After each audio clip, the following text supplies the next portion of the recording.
Hi welcome back to easy coding channel. അപ്പോൾ ഇന്ന് നമ്മൾ നോക്കാൻ പോകുന്നത് ചാപ്റ്റർ 10 ആണ്, diseases of the respiratory system. ഇതിൻ്റെ കോഡ് റേഞ്ച് വന്നിട്ട് J00 to J99 വരെയാണ്. Chronic obstructive pulmonary disease COPD and asthma. നമുക്കറിയാം ഇത് രണ്ടും നമ്മുടെ ലങ്സിനെ അഫക്റ്റ് ചെയ്യുന്ന ഡിസീസസ് ആണ്. നമ്മുടെ എയർവേസിനെ നാരോ ആക്കുകയും അതുപോലെ തന്നെ നമുക്ക് ബ്രീത്ത് ചെയ്യാൻ ബുദ്ധിമുട്ടുണ്ടാവുകയും ചെയ്യുന്നു. ഈ രണ്ട് കണ്ടീഷൻസും പ്രോഗ്രസീവ് ആണ്. അതായത് നമ്മൾ പ്രോപ്പറായിട്ട് ട്രീറ്റ് ചെയ്തിട്ടില്ല എന്നുണ്ടെങ്കിൽ ഇത് കാലം കഴിയുന്തോറും ഇത് വേഴ്സൺ ആവാൻ തുടങ്ങും. അപ്പോൾ ഈ രണ്ട് കണ്ടീഷൻസിനെ കുറിച്ചാണ് നമ്മുടെ ഫസ്റ്റ് ഗൈഡ് ലൈനിൽ പറയുന്നത്. Acute exacerbation of chronic obstructive bronchitis and asthma. Acute exacerbation എന്ന് പറഞ്ഞിട്ടുണ്ടെങ്കിൽ ഒരു ക്രോണിക് കണ്ടീഷൻ വേഴ്സൺ ചെയ്യുന്നതിനെ അല്ലെങ്കിൽ ഡീകോമ്പൻസേഷൻ സംഭവിക്കുന്നതിനെയാണ് നമ്മൾ അക്യൂട്ട് എക്സാസർബേഷൻ എന്ന് പറയുന്നത്. നമുക്കറിയാം, ഇപ്പോൾ ഒരു ബ്രീത്തിങ് ഡിഫിക്കൽട്ടി ഉള്ള ബ്രീത്തിങ് പ്രോബ്ലം ഉള്ള ഒരാൾക്കാണെങ്കിൽ തണുപ്പടിക്കുമ്പോൾ അല്ലെങ്കിൽ ചിലപ്പോൾ ഏതെങ്കിലും പ്രത്യേകതരം ഭക്ഷണം കഴിക്കുമ്പോൾ സ്മോക്ക് ചെയ്യുമ്പോൾ ഒക്കെ ഈ കണ്ടീഷൻ വേഴ്സൺ ചെയ്യാനായിട്ടുള്ള സാധ്യതയുണ്ട്. ഈ ക്രോണിക് കണ്ടീഷൻ വേഴ്സൺ ചെയ്യാനുള്ള സാധ്യതയുണ്ട്. അപ്പോൾ അതിനെയാണ് നമ്മൾ അക്യൂട്ട് എക്സാസർബേഷൻ എന്ന് പറയുന്നത്. ഇപ്പോൾ ചിലപ്പോൾ എന്തെങ്കിലും ഒരു ഇൻഫെക്ഷൻ വന്നിട്ടുണ്ടെങ്കിലും ഈ കണ്ടീഷൻ വേഴ്സൺ ചെയ്യും. ഇനി നമ്മൾ എക്സാമിന് ശ്രദ്ധിക്കേണ്ട ഒരു കാര്യമുണ്ട്. ചിലപ്പോൾ ക്വസ്റ്റ്യനിൽ എക്സാസർബേഷൻ എന്നുള്ള ടേം ആയിരിക്കില്ല യൂസ് ചെയ്തിട്ടുണ്ടാവുക. ചിലപ്പോൾ ഈ ക്രോണിക് കണ്ടീഷൻ ഈ COPD വേഴ്സൺ ചെയ്തു അല്ലെങ്കിൽ ഡീകോമ്പൻസേഷൻ സംഭവിച്ചു, അങ്ങനെയായിരിക്കും നമുക്ക് ഈ ടേംസ് ആയിരിക്കും ചിലപ്പോൾ യൂസ് ചെയ്തിട്ടുണ്ടാവുക. അപ്പോൾ അങ്ങനെ വരുമ്പോഴും നമ്മൾ എക്സാസർബേഷൻ്റെ കോഡാണ് എടുക്കേണ്ടത്. ഇനി നമുക്കൊരു എക്സാമ്പിൾ നോക്കാം. Acute streptococcal bronchitis with acute exacerbation of COPD. അപ്പോൾ ഈ ക്വസ്റ്റ്യനിൽ നമുക്ക് 3 കോഡ്സ് ആണ് കിട്ടുക. ഫസ്റ്റ് നമുക്ക് ഇൻഫെക്ഷന് കോഡ് ചെയ്യണം. രണ്ടാമത് chronic obstructive pulmonary disease with lower respiratory infection, COPD with ഇൻഫെക്ഷന് കോഡ് ചെയ്യണം.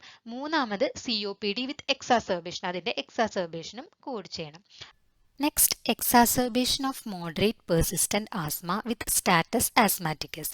ഇത് നമ്മൾ ഇൻഡെക്സിൽ പോയി നോക്കുകയാണെങ്കിൽ ആസ്മയിൽ പെർസിസ്റ്റന്റ് എടുക്കുക, പെർസിസ്റ്റന്റിൽ മോഡറേറ്റ് വിത്ത് സ്റ്റാറ്റസ് ആസ്മാറ്റിക്കസ് എടുക്കുകയാണെങ്കിൽ ഇതിൻ്റെ ആൻസർ കറക്റ്റായിട്ട് J45.42 കിട്ടും. അപ്പോൾ ഇതിൽ ശ്രദ്ധിക്കാനുള്ള കാര്യം എന്താണെന്ന് വെച്ചിട്ടുണ്ടെങ്കിൽ ഇതിൻ്റെ 5th ക്യാരക്ടർ ശ്രദ്ധിക്കണം.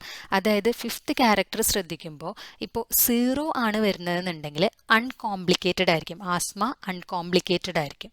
അതുപോലെ 1 ആണ് വരുന്നതെന്നുണ്ടെങ്കിൽ ആസ്മ വിത്ത് എക്സാസർബേഷൻ ആയിരിക്കും. 2 ആണ് വരുന്നതെന്നുണ്ടെങ്കിൽ സ്റ്റാറ്റസ് ആസ്മാറ്റിക്കസ് ആയിരിക്കും. അപ്പോൾ നമുക്ക് എക്സാമിന് ക്വസ്റ്റ്യൻസ് വരുമ്പോൾ എലിമിനേറ്റ് ചെയ്യാനായിട്ട് സുഖമാണ്. ഇപ്പോൾ മോഡറേറ്റ് പെർസിസ്റ്റന്റ് ആസ്മ അൺകോംപ്ലിക്കേറ്റഡ് എന്നാണ് പറയുന്നതെന്നുണ്ടെങ്കിൽ നമുക്കറിയാം 5th ക്യാരക്ടർ 0 ആയിരിക്കും വരിക. അപ്പോൾ ബാക്കിയുള്ള ഇപ്പോൾ 1ഉം 2ഉം ഒക്കെ തന്നിട്ടുണ്ടെങ്കിൽ നമുക്ക് അത് എലിമിനേറ്റ് ചെയ്യാനായിട്ട് പെട്ടെന്ന് പറ്റും. അപ്പോൾ അതുകൊണ്ട് ആ 5th ക്യാരക്ടർ ശ്രദ്ധിക്കുക. ആസ്മയുടെ കേസിൽ അത് അതിൻ്റെ സിവിയറിറ്റി അനുസരിച്ചിട്ടാണ് അത് കോഡ് ചെയ്തിട്ടുള്ളത്. അപ്പോൾ അതൊന്ന് ശ്രദ്ധിക്കാം. Next, acute respiratory failure. അപ്പോൾ നമ്മൾ ക്രോണിക് ഒബ്സ്ട്രക്റ്റീവ് പൾമണറി ഡിസീസും ആസ്മയും നോക്കി. അടുത്ത കണ്ടീഷൻ എന്ന് പറയുന്നത് അക്യൂട്ട് റെസ്പിറേറ്ററി ഫെയിലിയർ ആണ്. ഇതിൻ്റെ ഫസ്റ്റ് ഗൈഡ് ലൈൻ എന്ന് പറയുന്നത് acute respiratory failure as principal diagnosis. അപ്പോൾ എപ്പോഴാണ് acute respiratory failure principal diagnosis ആയിട്ട് അല്ലെങ്കിൽ ഫസ്റ്റ് ലിസ്റ്റഡ് കോഡായിട്ട് വരുന്നത് എന്നുള്ളതാണ്. അക്യൂട്ട് റെസ്പിറേറ്ററി ഫെയിലിയറിൻ്റെ കോഡ് നമുക്കറിയാം J96.0 സബ് കാറ്റഗറിയാണ്. അതുപോലെ തന്നെ അക്യൂട്ട് ആൻഡ് ക്രോണിക് റെസ്പിറേറ്ററി ഫെയിലിയറിൻ്റെ കോഡ് വരുന്നത് J96.2 സബ് കാറ്റഗറി കോഡ്സ് ആണ്. ഇനി ഇത് എപ്പോഴാണ് ഫസ്റ്റ് ലിസ്റ്റഡ് കോഡായിട്ട് വരുന്നത് എന്നുള്ളത് ശരിക്കും it depends upon the reason for encounter. അതായത് ഈ റെസ്പിറേറ്ററി ഫെയിലിയർ ആണ് ചീഫ് കംപ്ലൈൻറ്റ് എന്നുണ്ടെങ്കിൽ നമ്മൾ അതായിരിക്കും ഫസ്റ്റ് ലിസ്റ്റഡ് കോഡായിട്ട് ഇടാം. എന്നാലും ചില ചാപ്റ്റേഴ്സ് ഉണ്ട്, ചില ചാപ്റ്റർ സ്പെസിഫിക് കോഡ്സ്, അതായത് ഇപ്പോൾ obstetrics, poisoning, HIV, new born, അതിലത്തെയൊക്കെ കോഡ്സിന് ഒരു സീക്വൻസിങ് പ്രയോറിറ്റി ഉണ്ട്. അതുകൂടാതെ നമ്മൾ നോക്കേണ്ടത് ഈ അക്യൂട്ട് റെസ്പിറേറ്ററി ഫെയിലിയർ ആണ് ചീഫ് കംപ്ലൈൻറ്റ്, പേഷ്യൻ്റ് അഡ്മിറ്റ് ആവാനുള്ള ചീഫ് കംപ്ലൈൻറ്റ് എന്നുണ്ടെങ്കിൽ നമ്മൾ അതാണ് പ്രിൻസിപ്പൽ ഡയഗ്നോസിസ് ആയിട്ട് എടുക്കാം. നമുക്കൊരു എക്സാമ്പിൾ നോക്കാം. Acute hypoxic respiratory failure due to exacerbation of chronic obstructive bronchitis. ഇവിടെ ഒരു പേഷ്യൻറ്റിന് കുറേ കാലമായിട്ട് ക്രോണിക് ഒബ്സ്ട്രക്റ്റീവ് ബ്രോങ്കൈറ്റിസ് ഉണ്ട്. അപ്പോൾ പെട്ടെന്ന് അത് എക്സാസർബേറ്റ് ചെയ്ത് ആ കണ്ടീഷൻ വേഴ്സൺ ചെയ്തിട്ട് പെട്ടെന്ന് ഹൈപ്പോക്സിക് റെസ്പിറേറ്ററി ഫെയിലിയർ ഉണ്ടായി. അപ്പോൾ ഇവിടെ നമുക്കറിയാം പേഷ്യൻ്റ് വന്നിട്ടുള്ളത് മെയിൻ ചീഫ് കംപ്ലൈൻറ്റ് എന്ന് പറയുന്നത് ഈ അക്യൂട്ട് ഹൈപ്പോക്സിക് റെസ്പിറേറ്ററി ഫെയിലിയർ ആണ്. സോ നമ്മൾ ഫസ്റ്റ് കോഡ് ചെയ്യേണ്ടത് J96.01 ആണ്, അക്യൂട്ട് റെസ്പിറേറ്ററി ഫെയിലിയർ വിത്ത് hypoxia. Then J44.1 chronic obstructive pulmonary disease വിത്ത് acute exacerbation. Next acute respiratory failure as secondary diagnosis. എപ്പോഴാണ് secondary കോഡായിട്ട് ഇടുന്നത് എപ്പോഴാണെന്നുള്ളത് നോക്കാം. ഇപ്പോൾ പേഷ്യൻ്റ് അഡ്മിറ്റ് ആകുന്ന ടൈമിൽ പേഷ്യൻറ്റിന് അക്യൂട്ട് റെസ്പിറേറ്ററി ഫെയിലിയർ ഇല്ലെങ്കിൽ, അതുപോലെ തന്നെ ഇപ്പോൾ പേഷ്യൻ്റ് അഡ്മിറ്റ് ആകുമ്പോൾ അക്യൂട്ട് റെസ്പിറേറ്ററി ഫെയിലിയർ ഉണ്ട്, പക്ഷേ ആ ഒരു ചീഫ് കംപ്ലൈൻ്റ് അല്ല എന്നുണ്ടെങ്കിലും നമ്മൾ അത് പ്രിൻസിപ്പൽ ഡയഗ്നോസിസ് ആയിട്ട് എടുക്കില്ല, അത് നമ്മൾ സെക്കൻഡറി ഡയഗ്നോസിസ് ആയിരിക്കും. നമുക്കൊരു എക്സാമ്പിൾ നോക്കാം. Acute respiratory failure due to accidental oxycodone overdose.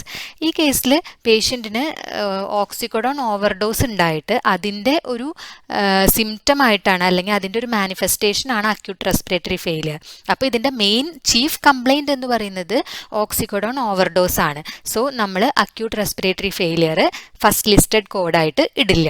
അപ്പോൾ ഇതിൻ്റെ ആൻസർ വരിക T40.2X1A and J96.00. Acute respiratory failure നമ്മൾ സെക്കൻഡറി കോഡായിട്ടാണ് ഇടുന്നത്.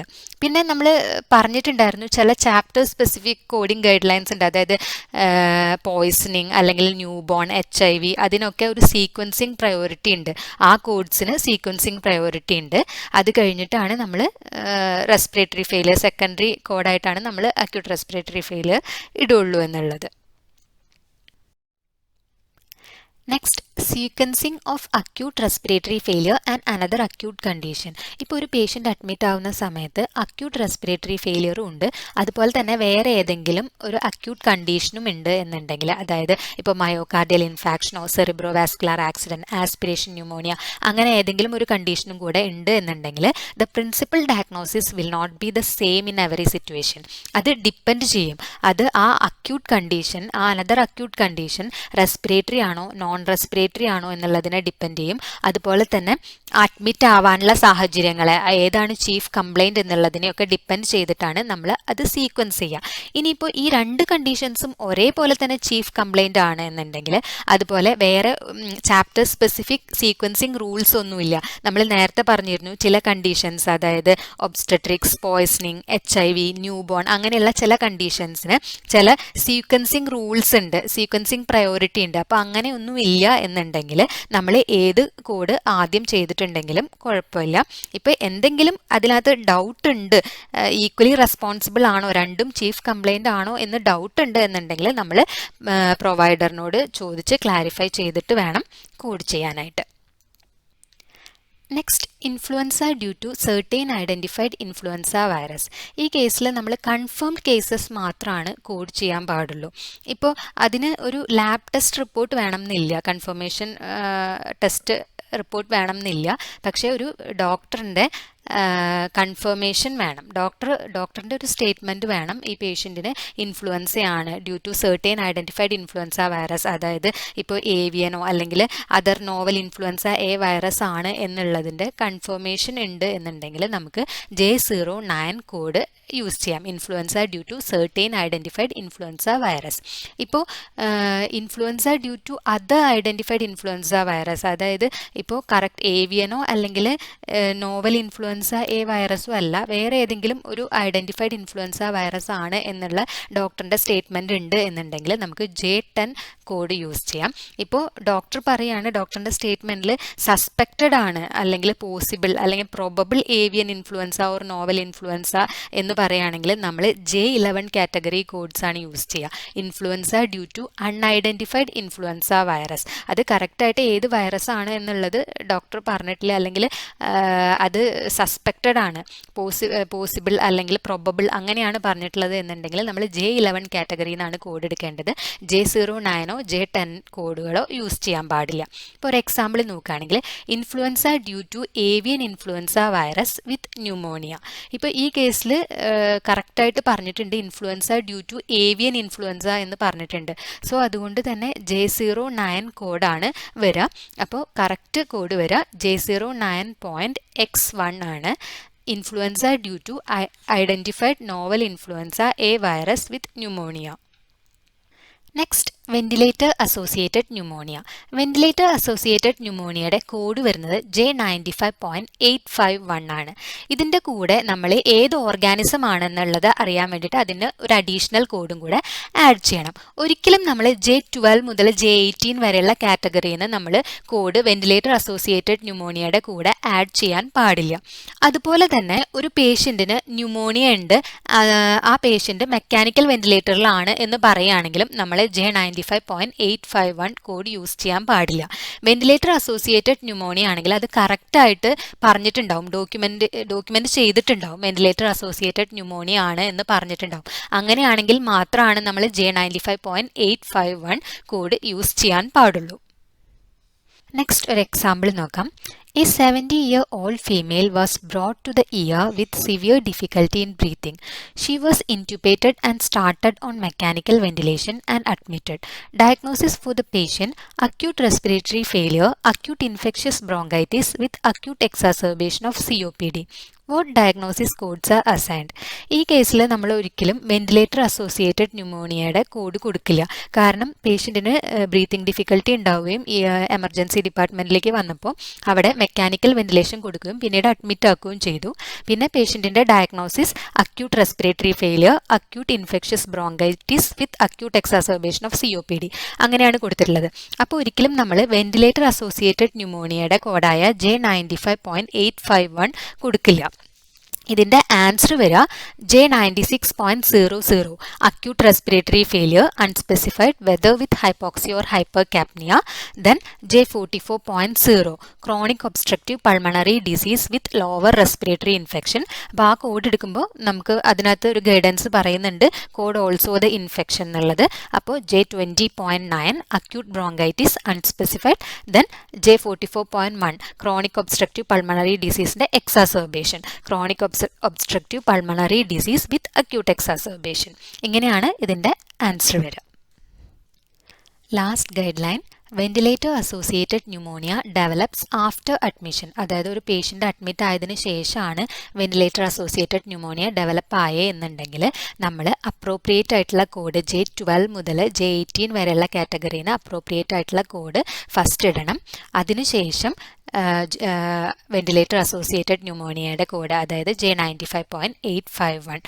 ഇപ്പോൾ വെന്റിലേറ്റർ അസോസിയേറ്റഡ് ന്യൂമോണിയ ഡെവലപ്പ് ആയിട്ടുണ്ടെങ്കിൽ J95.851 അതിന് ശേഷമാണ് ഇടേണ്ടത്. ഇപ്പോൾ ഒരു എക്സാമ്പിൾ പറയുകയാണെങ്കിൽ, ഇപ്പോൾ ഒരു പേഷ്യൻ്റ് അഡ്മിറ്റ് ആയപ്പോൾ pneumonia due to streptococcus pneumonia ആയിട്ടാണ് അഡ്മിറ്റ് ആയിട്ടുള്ളതെന്ന് വിചാരിക്കുക.